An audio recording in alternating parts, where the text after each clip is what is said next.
ابن جوزی نے لکھا ہے سینکڑوں سال پہلے، آج کے کسی عالم کی بات بتاتا تو لوگ انکار کو، سینکڑوں سال کہتے ہیں بلخ میں قحط پڑ گیا، لوگ ہجرت کر کے سمرقند آ گئے، ایک سیدوں کا خاندان بھی آیا، ایک ایسی خاتون بھی آئی جس کے ساتھ 3 بیٹیاں تھی، بیٹا بھی کوئی نہیں، خاوند فوت ہو گیا، مسجد کے ساتھ مہمان خانے بنے ہوتے تھے، وہاں اس نے بچوں کو ٹھہرایا اور نکلی سمرقند میں کہ کوئی آدمی مل جائے، تو وہ سیٹھ صاحب چودھری صاحب کہنے لگے مجھے کیسے پتا چلے گا تو سید ہے، مجھے بتاؤ، کسی کو چوک میں کھڑا کر کے کہا جائے بتاؤ تو کون ہوتا ہے، اس شخص کا کیا اشر ہوتا ہے، کیا حال ہوتا ہے، کہا کیسے پتا چلے گا؟ تو سید زادی نے اپنا پلو کھولا اور اپنے آنسو دونوں آنکھوں سے صاف کیے تو کہنے لگی اللہ تیرا بھلا کرے، میں ثابت نہیں کر سکتی کہ میں حضور کا خاندان، میرے پاس کوئی دلیل نہیں، میں نہیں بتا سکتی، چل ٹھیک ہے، چلی گئی۔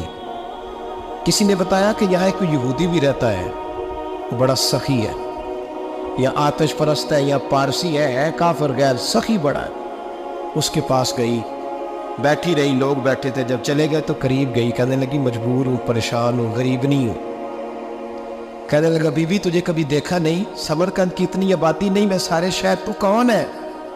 تو کہنے لگی تعارف نہ ہی پوچھے تو اچھا ہے۔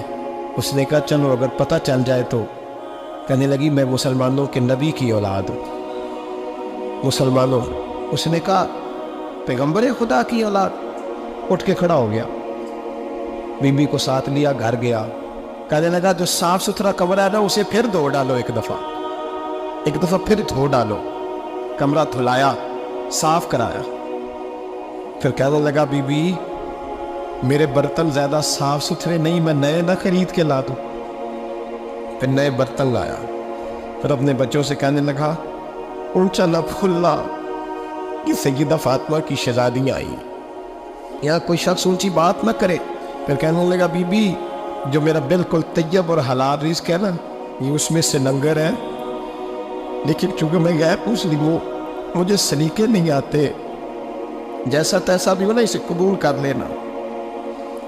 خاتون کو کہنے لگا یہ گھر ہے، جب تک جی چاہے یہاں رہنا، اور دیکھنا ہو سکے تو رات اپنے نبی سے سفارش کرنا، میرا بھی کوئی مسئلہ، میری بھی کوئی قبولیت کہیں ہو جائے، وہ مسلمان کہلانے والا۔ رات کو سویا، کہتے جنت سجی ہوئی ہے، لوگ جنت میں جا رہے ہیں، لائنیں لگی ہوئی ہیں، نبی پاک لوگوں کو جنت میں بھیج رہے ہیں، میں بھی دوڑ کے لائن میں لگ گیا، فرشتے نے میرا بازو پکڑا، کا پیچھے ہٹ، تو میں دوڑ کے حضور کی بارگاہ میں گیا، میں حضور سارے جنت میں جا رہے ہیں، یہ مجھے نہیں جانے دیتا۔ نبی پاک نے فرمایا تو کون ہے؟ کہ یا رسول اللہ میں مسلمان ہوں۔ کہتے حضور مجھ سے فرمانے لگے کوئی دلیل ہے تیرے پاس؟ دلیل ہے کوئی تیرے پاس؟ جب میں چپ کر گیا فرمایا میری بیٹی ہے تیرے دروازے پر آ ہی گئی تھی تو دلیلیں پوچھنے لگ گیا تھا، میں جا دوڑ جا، سویرے آنکھ کھلی تو گلیوں میں ڈھونڈتا پھرتا ہے، تلاش کرتا پھرتا ہے، کونے کونے میں جاتا ہے وہ سادات کا گھرانہ کہاں گیا، ڈھونڈتے ڈھونڈتے اس غیر مسلم کے دروازے پہ جا کے پہچان لیا، تو کہنے لگا خدا کا واسطہ جو تو نے نوکری کی ہے نا ان کی مجھ سے 11 گنا لے لے، یہ سادات کا گھر مجھے دے دے۔ تو کہنے لگا کل تو آتا تو شاید بات اور ہوتی، آج بات اور ہے۔ اس نے کہا مہربانی کر، کہا نہیں کل تو آتا تو معاملہ اور تھا، آج معاملہ آج اور ہے، رنگ بدل گیا ہے، حالات تبدیل ہو گئے ہیں، اب تو دیکھ تاک کے آیا، جا دوڑ جا۔ کہنے لگا نہیں مہربانی کر، دے دے، تو غیر مسلم میں تیرا کیا تعلق؟ کہنے لگا چپ کر، غیر مسلم میں کل تک تھا، کل سے سجدوں سے پیار کیا ہے تو میرے حالات سنور گئے ہیں، وہ جو نظارے تو نے رات خواب میں دیکھے ہیں میں نے جاگتی آنکھوں سے دیکھے ہیں، میں نے جاگتی آنکھوں سے، اور تو نے کسی مفتی پیر عالم کے ہاتھ پہ کلمہ پڑھا ہے، میں نے رات محمد عربی کے ہاتھ پہ کلمہ پڑھا۔ حضرت عمر جب نعرہ لگاتے نا تو کیسے کس طرح کانپتے، سفیر آتے روم کے ملنے کے لیے تو کہتے جاؤ عمر نفل پڑھ رہے ہیں، ٹائم کوئی نہیں۔ ایک دن اندر میٹنگ ہو رہی تھی، حضرت عمر میٹنگ میں بیٹھے تھے، آپ کے بیٹے ملنے آئے عبداللہ ابن عمر. ابا جی اندر آ جاؤ. فرمایا دروازے پہ کھڑا ہو, میں ضروری بات کر رہا ہوں, اندر نہ آنا. جناب عبداللہ ابن عمر کہتے ہیں میں دروازے پہ کھڑا ہو گیا. تھوڑی دیر گزری تو امام حسین بھی آ گئے. ایک حدیث میں ایک روایت میں امام حسن کا لفظ بھی ہے. امام حسین آئے, آ کے عبداللہ ابن عمر سے کہنے لگے عمر فاروق اندر ہے؟ تو کہا وہ اندر تو ہے. تو کہا آپ کیوں دروازے پہ کھڑے ہیں؟ کہنے لگے ابا جی نے کہا ہے یہاں انتظار کرو, میں کوئی ضروری بات کر رہا ہوں. لیکن شہزادے میرے لیے کہا ہے, میرے لیے آپ جانا چاہیں تو چلے جائیں. امام حسین کہنے لگے امیر المومنین کوئی بات کر رہے ہوگے, میں ظہر کے وقت مسجد میں مل لوں گا, ظہر کا ٹائم آئے گا نا تو میں مسجد میں مل لوں گا.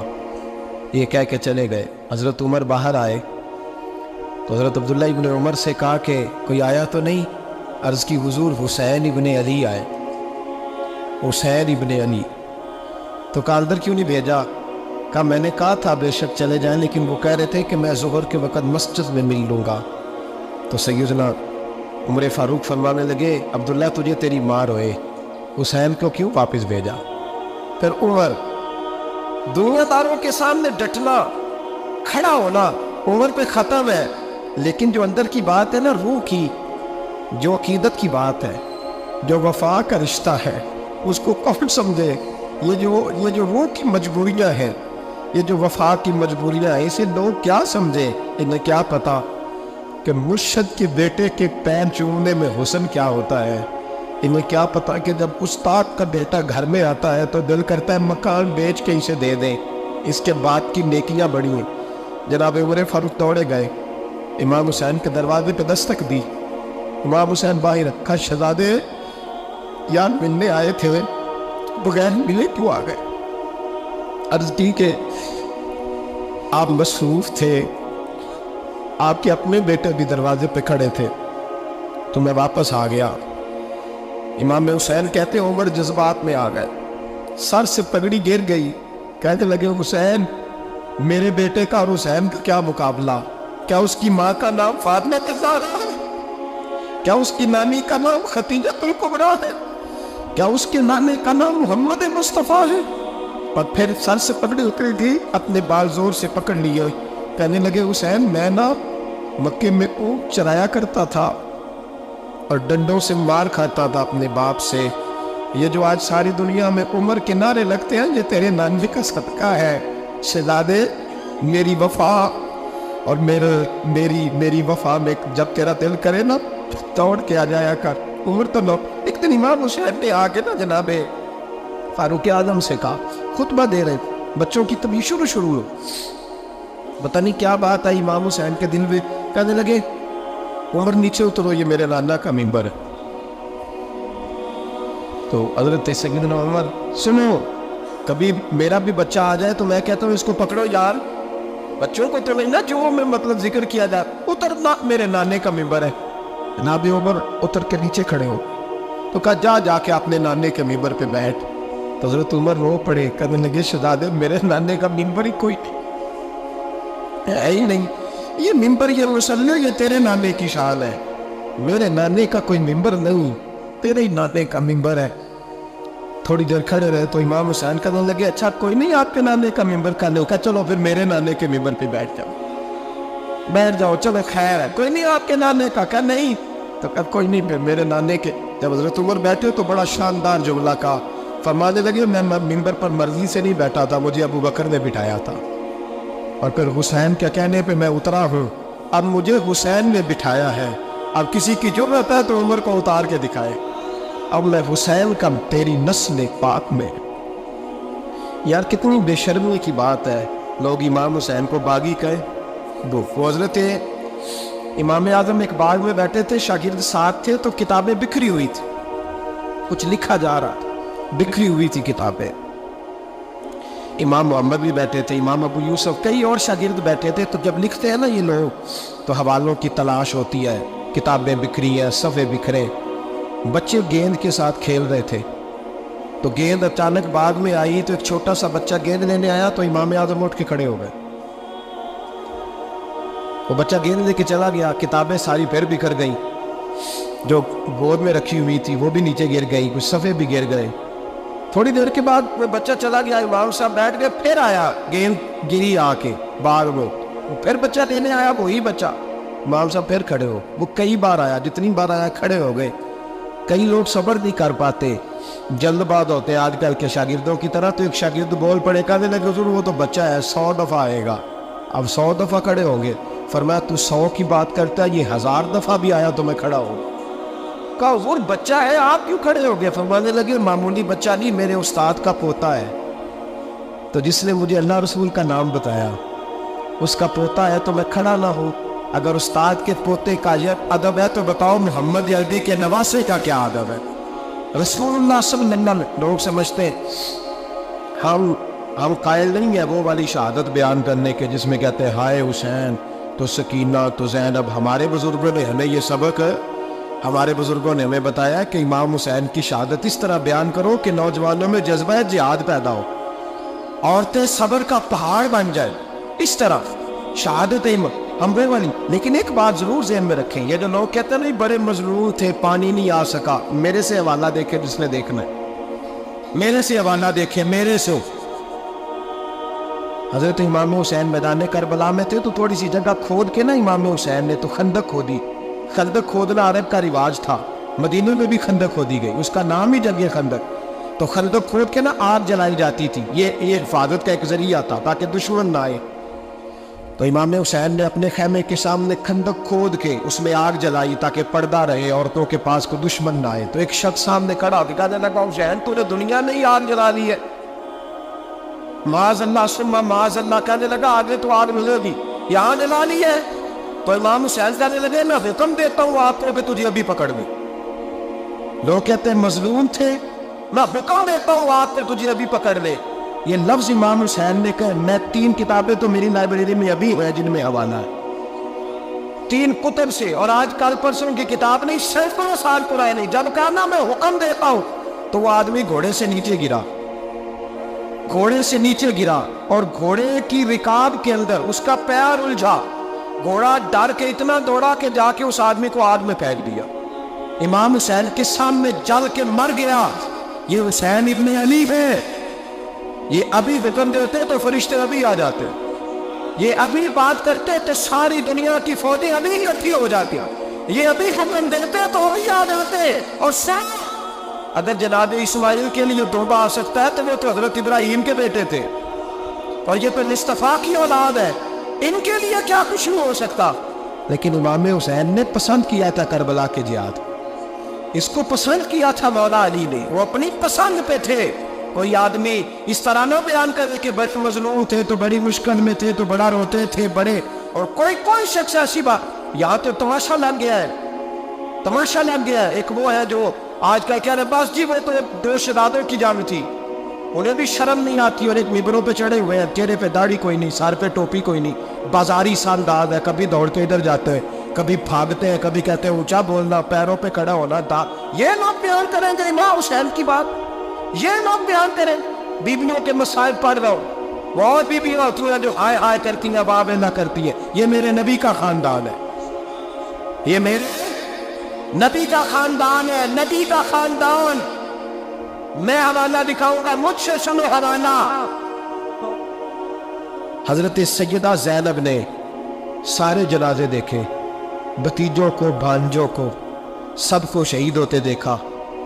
عورتیں ڈرتی میت کو ہاتھ نہیں لگاتی, چیختی ہے بیبیاں. لیکن حضرت جناب زینب نے پتہ کیا دیکھا تھا؟ وہ سننا ذرا. امام حسین کی لاش مبارک کربلا میں پڑی تھی, اور امام حسین کا سر کاٹ کے نیزے پہ چڑھایا گیا تھا, اور وہ بیویوں کے سامنے خالی سر چل رہا تھا, اور سینکڑوں میل کا سفر کر کے دمشق کے بازاروں سے گزرتا ہوئے سر گیا. آج میں سر کی بات نہیں کرتا, سر کی. آپ مرد ہیں, جوان ہیں سارے, یہاں کسی کا کٹا ہوا ہاتھ پھینک دیا جائے نا, ہاتھ میں چیخے مار کے دوڑ جائیں گے. بلکہ ہاتھ تو دور رہا, کسی کی انگلی کاٹ کے یہاں پھینکی جائے تو لوگ چیخے مار کے من دوڑ جائیں گے. لیکن کٹا ہوا سر دیکھا, لاشیں دیکھے. یزید کا دربار آیا, بی بی صاحبہ کو نا ایسے عورتوں نے اپنے حالے میں لیا ہے. سیدہ زینب وہاں بیٹھ گئی. تو جب بولا نا وہ یزید دربار میں, کہنے لگا کہ دیکھو اللہ نے عزت والوں کو عزت دی, معاذ اللہ ثم معاذ اللہ۔ اور میرے مخالفین کا کیا حشر ہوا جب اس نے دیکھے نا، ایک آدمی مجبور ہے، مقہور ہے، اتنا لمبا سفر ہے، غربت ہے، پیاس ہے، بیماری ہے، کیا انداز ہے جب اس عالم میں یزید کے دربار میں اس نے گستاخی کی امام حسین کی۔ یہاں لوگ کہتے ہیں کسی کو کچھ نہ کہیں، کہ کیوں نہ کچھ کہیں، جو سیدنا امام حسین کے بارے میں بات کرے تو زبانیں کھینچے گی اس کی، جو صحابہ کے بارے میں بات کرتے تو ہم کرنے دیتے ہیں۔ یہ کیا بات ہوئی؟ گستاخی کرنا، بے ادبی کرنا، یہ کون سا دین ہے؟ یہ تو تم بے دینی پھیلا رہے ہو۔ سنو، جب اس نے بے ادبی کی تو سیدہ زینب چپ نہیں رہی، بلکہ حضرت زینب بولی اور کھڑی ہوئی، اور آپ نے تلاوت کی قرآن مجید کی اور آیتیں پڑھی، کہنے لگی وَتُعِزُّ مَن تَشَاءُ وَتُذِلُّ مَن تَشَاءُ بِیَدِکَ الْخَیرُ۔ اور آپ فرمانے لگی یزید تو کہتا ہے تیرے مخالفین پس پاپ تجھے عزت ملی۔ آپ فرمانے لگے یہ تیرا دفاع ہے نا، یہ تیرا سجا ہوا ہے نا، تیرا اس وقت ڈنڈا چلتا ہے نا۔ فرمانے لگی چند سال ٹھہر جا، تیرے اوپر لوگ لعنتیں برسائیں گے، اور فرمایا جب جمعے پڑھے جائیں گے تو لوگ میرے حسین کے نام کے خطبے پڑھیں گے۔ فرمایا آج یہ تیرا دربار ہے نا۔ حضرت نعمان بن بشیر صحابی رسول تھے، وہ کہتے ہیں میرے قریب ایک نابینا صحابی بیٹھا تھا، سنو حوالہ میں دکھاؤں گا۔ کہنے لگے میرے قریب اس وقت یزید کے دربار میں ایک نابینا صحابی بیٹھے تھے، جب بی بی زینب نے یہ بات کی نا تو وہ نابینا صحابی میرا ہاتھ پکڑ کے کہنے لگے نعمان علی آ گیا ہے، یہ تو علی کی آواز ہے، علی آ گیا ہے۔ جبریل علی بول رہے ہو جیسے حکامت کے گوہر رول رہے ہو جیسے دربار دمشق میں وہ زینب کا خطاب منبر پہ علی بول رہے ہو جیسے۔ کہنے لگے یہ تو علی کی آواز ہے۔ جناب نعمان بن بشیر کہنے لگے نہیں، علی جب بولتے تھے تو بڑا رنگ ہوتا تھا، ابھی تو زینب کھل کے بول ہی نہیں رہی، ابھی تو زینب ستائی ہوئی ہے، ابھی تو زینب زخم کھا کے آئی ہے، ابھی تو زینب پیاسی ہے۔ کاش زینب تر و تازہ ہوتی اور زینب خطبہ پڑھتی تو علی کی طرح گرجدار آواز نکلتی، یزید کے مہر کانتے جبریل امین بول رہے ہو جیسے، حکمت کے گوہر بول رہے ہو جیسے، دربار دمشق میں بی بی زینب کا خطاب منبر پہ علی بول رہے ہو جیسے۔ وہ مسکینوں کی طرح منتیں نہیں کر رہے تھے، ہائے پانی ان کا مزاج ہی نہیں تھا، بلکہ وہ دلیر لوگ تھے، دلیر، اور بر موقع بر محل بولتے تھے۔ یزید آیا دربار میں، جب یہ سارا قافلہ وہاں پہنچا تو یزید دربار میں آیا، اور جب وہ دربار میں آیا تو بادشاہوں کا طریقہ ہے، گاڑیاں اب ہمارے بادشاہوں نے روٹر والی گاڑیاں رکھی ہوئی ہیں، وہ یوں چلتی ہے، شور ہوتا ہے پیچھے۔ یہ اس زمانے میں کہا جاتا تھا با دبا ملازہ ہوشیار، پیچھے ہٹ جاؤ، نعرے لگنے لگے۔ تو یزید کا ایک ناخلف بیٹا امام زین العابدین سے کہنے لگا تیرا باپ کہاں ہے؟ دیکھ یہ میرے باپ دادا کے نعرے، دیکھ میرے باپ کے نعرے، تیرے کدھر ہے؟ ابھی یہ بات شروع اس نے کی تھی کہ دمشق کی جامع مسجد میں زور کی اذان ہو گئی، اور جب مؤذن نے کہا نا اشہد ان محمد رسول اللہ، تو امام زین العابدین نے اس کا ہاتھ پکڑ کے کہنے لگے یہ میرے نانا کے نعرے لگ رہے ہیں، اگر تیرا ہے تو بتا، یہ میرے نانا کے نعرے ہیں۔ اور فرمایا تیرے باپ کے 2-2.5 سال لگیں گے، میرے نانے کے قیامت کے بعد نہیں لگیں گے، میرے نانے کے نعرے قیامت کے یہ لگتے رہیں گے، لگ رہے ہیں، اور لگتے تھے اور لگتے رہے۔ میرے بھائی یاد رکھو، دلیری ہمت پہلی بات ہے، اسے پیار کرنا ہے، دوسرا ان کی ہمت، ان کا مقام دلیری کرنا ہے، ان کا کام ہمت کرنا ہے، ان کا کام ڈٹ جانا ہے، کمزوری دکھانا اہل بیت کا طریقہ ہوتی۔ حضرت عباس کے بازوؤں میں درد ہوتے، جناب زینب پھر پریشان ہوتی ہے کہ ہم تو اس بے حیائی کے خلاف لڑے اور امت ابھی جو گند کر رہی ہے، جو چوکوں میں کھڑا ہوتا ہے نا عورتوں کو تاڑتا ہے، وہ یزید کے طریقے پہ عمل کرتا ہے۔ یہ دلائل ہے، آپ سوچ لیں، اندازہ کر لیں کہ ہم نے کس جماعت میں کھڑے ہونا ہے، اس لیے گند سارا نکالیں۔ امام حسین کا ایک پیغام آج اپنانا بڑا ضروری ہے۔ امام حسین نے سر سجدے میں کٹایا اور قرآن کی تلاوت نیزے کی نوک پہ بھی جاری رہی ہے، اس لیے آج کم از کم 10 نفل امام حسین کی سنت سمجھ کے ضرور پڑھیں گے انشاءاللہ۔ جنہوں نے روزہ رکھا بڑا اچھا کیا ہے، چلو جو نہیں رکھ سکے پھر بھی نفلی ہے، کوئی فرض نہیں، کم از کم 3 دفعہ سورت یاسین کی تلاوت آج ضروری ہے امام حسین کے لیے. کریں گے انشاءاللہ تعالی. اگر وہ نیزے کی نوک پہ پڑھ سکتے ہیں تو آپ ان کی خاطر بھی تو پڑھ ہی سکتے ہیں نا. بہت ضروری کام آج نفل پڑھنا ہے، اور بہت ضروری کام آج قرآن پاک کی تلاوت کرنا. کریں گے انشاءاللہ تعالی.